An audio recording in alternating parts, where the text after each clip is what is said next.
download the app and then go ahead and set up the setting.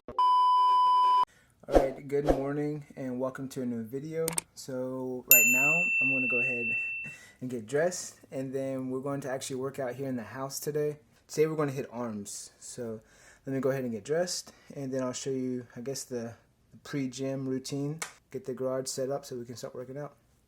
Alright, so now what I like to do is, before going to the gym, it gives me a few minutes, or it gives like 15-20 minutes normally for it to kick in. So I like to grab supplements. These right here are the ones that we've been taking.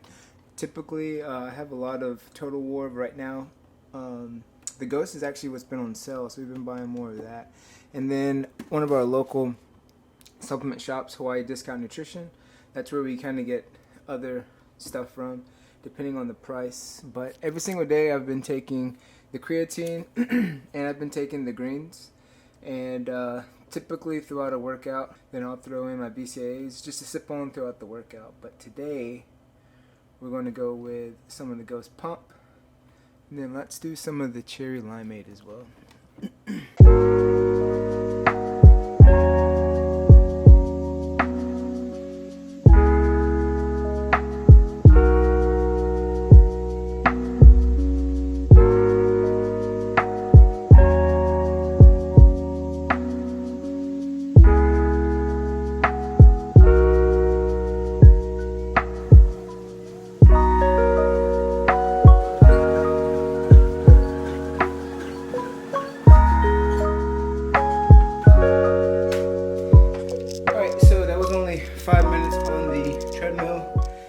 And about a level 6.5 at a 3.5 incline.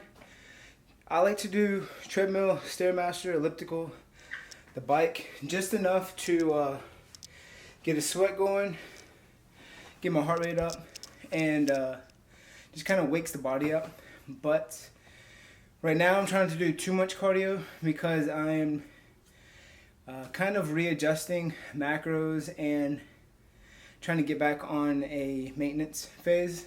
I weighed myself this morning and I was 184 pounds. So the rest of this video, or later on in this video, I'm going to go over some of the things I'm doing to find my maintenance again. Because lately I've been more of the intuitive eating, just kind of eating to stay satiated, or just if I'm craving it, just kind of eating it. Not that that's been a bad thing. Like, I'm definitely still fairly lean, don't have the gut, and still have, like, you know, some visible abs. But to make progress, I know that I need to get back tracking. I know that I need to see where I'm lacking as far as micronutrients and with the actual macronutrients. So later on, probably towards the end of the video, I'll go over what I'm doing and the simple ways that you can do to see what your maintenance phase is, or if you're trying to lose weight or gain weight. So right now, as you see, I'm warmed up and we're ready to get working out. So we're gonna go ahead and head to the gym. I'm trying to find my wrist wraps right this second. Got one, I'm trying to find the other one. So over at Venture, we do have donut wrist wraps. We do have donut wrist wraps, and it will be in the first link in the description box if you're interested in them. But right now we have the wrist wraps with the donut print, and we have booty bands with the donut print along with some camo bands. So if you're interested in that, just check it out. First link in the description box. Let's get started.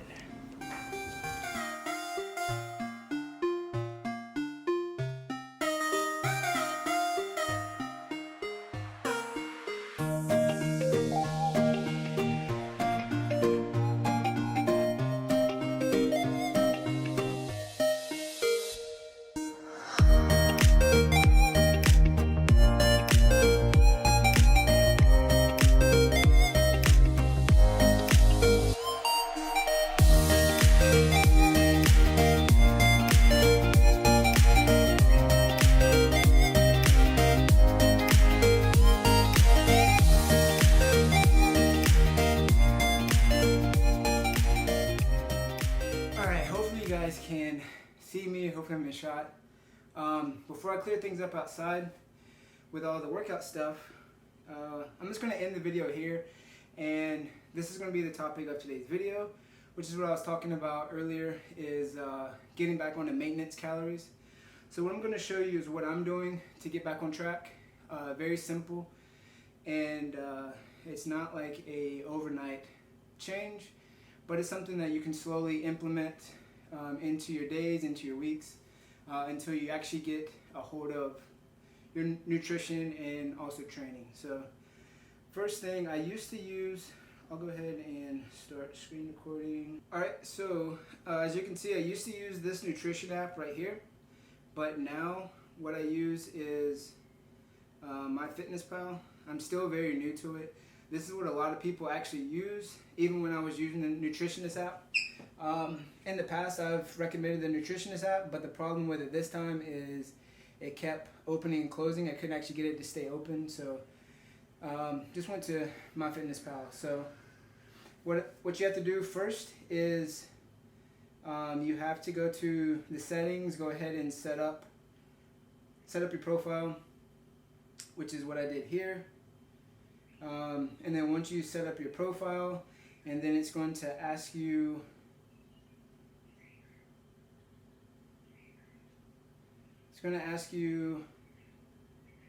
like your goals. So then you're going to go to my goals, and then you're going to set up your goals. For me, I put my starting weight, which was 183 pounds.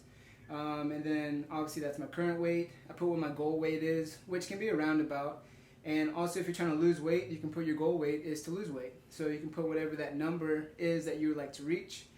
And then your weekly goal, you can change that by how many pounds you want to gain or how many pounds you want to lose per week.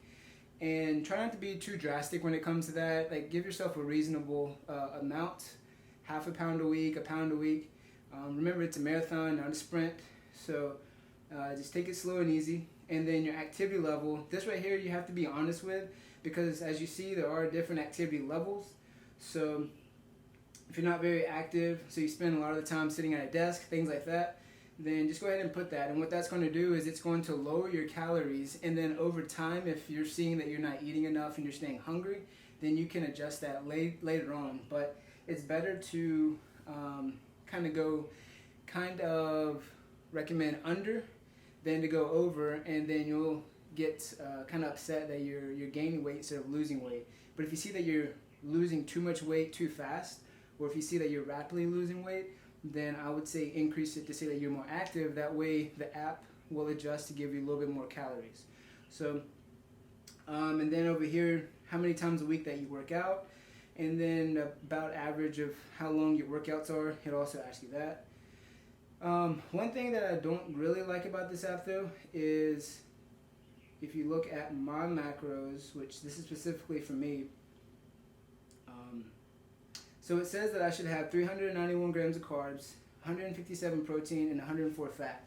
Never in my life, when I'm counting, have I ever ate so much fat. So I would probably adjust that fat to increase my protein level and still come out with the same calories. And that's the good part about using a fitness tracker or using a meal tracker, because this is just a guideline. So you don't have to stay strict on what the apps tell you to or what the actual plan requires from you, but you're able to track your foods. So that's the whole part. But everything, when it comes to anything you drink or anything that you're eating, snacks, meals, anything like that, you want to input that into the app. Anything that you cannot track, you can actually search, and if you're not able to search, find something that's reasonable to it while you're searching. So if you're looking up Kool-Aid, then look up just look up Kool-Aid packets, or if you're out to eat, look up that restaurant. You can search it here in the app, and it'll try to give you a roundabout, and be honest with it. That way you're not cheating yourself.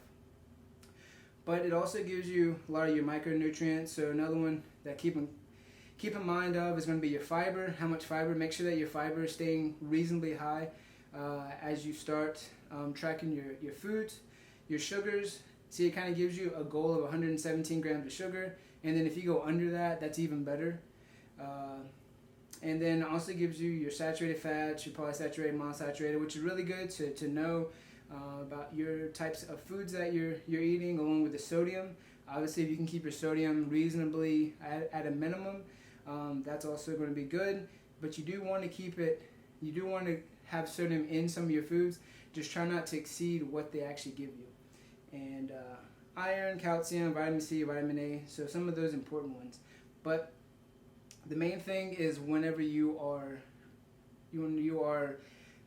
seeing the foods that you're eating, you're able to count, see how much a serving size is, measuring that out with the food scale.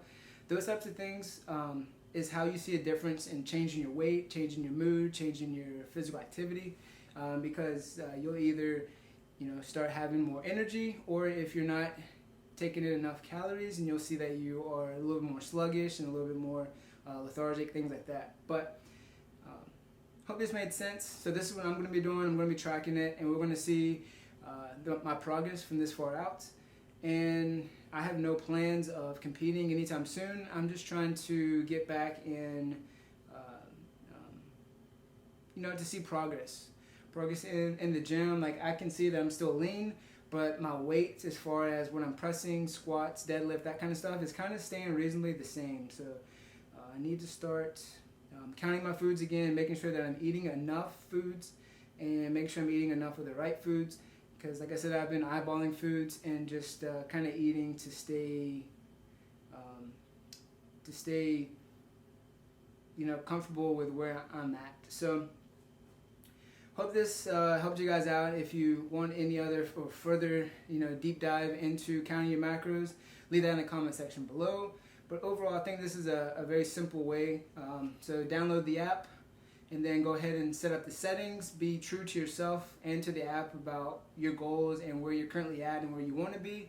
And just make sure that you're putting everything that you're putting into your mouth. Water, you can track your water on the app too, but anything from anything that you're drinking, anything that you're eating, because a lot of times if you're not aware, you're actually drinking a lot of your calories instead of eating them. So just keep that in mind. Anything that you are consuming that you put into the app, and if you're not able to find those macros, maybe you shouldn't eat it, or you can search it on the app and see what is reasonably close to what you're actually consuming. So hope this helps, and make sure you leave a comment down in the comment section of some topics that you're interested in, and make sure you subscribe to the channel. That way you see the further videos that I come out with, and give this video a thumbs up. And I'll see you guys in the next video.